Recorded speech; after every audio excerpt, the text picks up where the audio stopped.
আমরা এসপির অবস্থানটা জানতে চাইছি।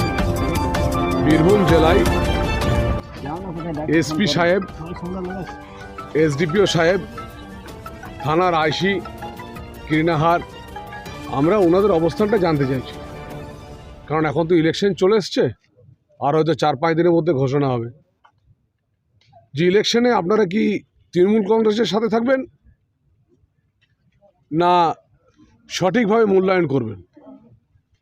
দেখুন, আমরা সেটা জানতে এসেছি। যদি আমরা ঠিক মতো করে উত্তর না পাই, আমরা chief election commissioner new Delhi, আমরা মিস্টার আগরওয়ালজি সিও ওয়েস্ট বেঙ্গল, তাকেও আমরা জানাবো। আমরা এবং এখানে যদি সঠিক উত্তর না পাই, আমরা সামাদার নেতৃত্বে বীরভূমে আমরা এসপি সাহেবের এবং এসডিপিও সাহেবদের নির্ণয়টা কি আমরা সেটা জানতে এসেছি। যদি সঠিকভাবে ওনাদের উত্তর না পাই, আমরা আমাদের রাজনৈতিক আন্দোলন, রাজনৈতিক অবস্থান, আমাদের সীমাবদ্ধতার নেতৃত্বে, বীরভূম জেলার নেতৃত্বে, আমরা বিজেপি নেতৃত্বে করব। কারণ একটা কথা খুব পরিষ্কার, আমরা কি করেছেন, কত বড় নেতা আমার দেখার দরকার নেই। পুলিশ তার সঠিক মতো কাজ করুক। সেন্ট্রাল ফোর্স কোথায় গেল? বীরভূম জেলায় কেন্দ্রীয় বাহিনী এখনও এলো না কেন? বীরভূম জেলায় গত 5 বছরে সবচেয়ে বেশি মার্ডার হয়েছে। আমার ওয়েস্ট বেঙ্গলের মিস্টার আগরওয়ালজিকেও আমার কোশ্চেন, কেন? ডিজিপির কাছেও কোশ্চেন, স্বরাষ্ট্র সচিবের কাছেও কোশ্চেন, রাজ্য সরকারের মুখ্য সচিবের কাছেও আমার কোশ্চেন, কেন বীরভূমে এখনো সেন্ট্রাল বাহিনী কোথায়? সেন্ট্রাল বাহিনী কোথায়? সেন্ট্রাল বাহিনী যদি না আসে, যদি এসপি সাহেব নিজের বাংলোতে রেখেছেন, তাহলে আলাদা কথা। বীরভূমে খাতা কলমে এসছে কিনা তাও জানি না। আমরা সেন্ট্রাল ফোর্স, কেন্দ্রীয় বাহিনী কেন নামানো হচ্ছে না, আমরা এটা জানতে এসেছি। এবং যে সমস্ত বিজেপি কর্মীদের উপরে লাঠিয়াঘাত হলো, সেটা কেনই বা হবে? আমরা ভারতীয় জনতা পার্টি করি বলে আমরা কেন্দ্রীয় বাহিনীর ইমিডিয়েট আমরা ডিপ্লয় চাই। কেন্দ্রীয় বাহিনীর যদি ডিপ্লয় না হয়, আমরা রাজনৈতিকভাবে যে অবস্থান নেব সেটা নেব।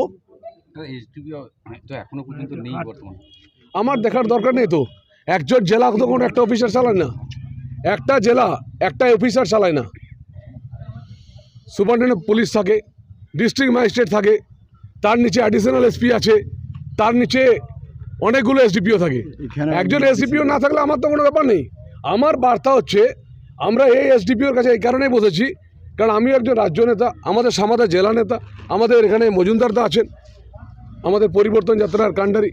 তো আমার কথা হচ্ছে যে আমরা মেসেজটা এসপিকে দিতে চাই, এসপি আসুন। এসপি 1 ঘন্টার মধ্যে বীরভূম থেকে আসতে বেশিক্ষণ সময় লাগবে না, তিনি আসবেন। আমার তো দেখা লাভ নেই কে আসবেন না আসবেন। আমরা জেলা প্রশাসন, জেলা পুলিশের কাছে জানতে চাই, ডিপ্লয় কেন হচ্ছে না সেন্ট্রাল ফোর্স? কেন বারবার এই বিজেপির কর্মীদের উপর হামলা? এটা ছাড়ুন, এটা তৃণমূলের কালচার। এটা সবসময় আমি পুলিশকে দোষ দেবো তা নয়, তৃণমূলের একটা কালচার, সবাইকে সন্ত্রস্ত করবে। কিন্তু আমি বলে রাখি, লড়াই আমরা দেব। আমরা এনজয় করছি, লড়াই আমরা দেব বীরভূমে। সেন্ট্রাল বাহিনী তো বিভিন্ন জায়গায় রুট মার্চ করেছে, কিন্তু ওই রুট মার্চ করে তো লাভ নেই। আপনি যদি ধরুন সেন্ট্রাল ফোর্সের, আমি যিনি কমান্ডেন্ট আছেন তার সঙ্গে কথা বলবো, যে তিনি যদি এসপির বাংলোতে আছেন না তিনি ডিস্ট্রিক্ট ম্যাজিস্ট্রেটের বাংলোতে থাকছেন, সেটাই তো আমার কোশ্চেন। সেন্ট্রাল ফোর্স কোথায় আড্ডা মারছেন? পুলিশকে তাকে নিয়ন্ত্রণ করছে, তাহলে এরকম সেন্ট্রাল ফোর্সের দেওয়ার দরকার নেই। সেটা আমি ইলেকশন কমিশনারকে আমাদের সামাদা চিঠি দেবেন, আমরা রাজ্যকে জানাবো।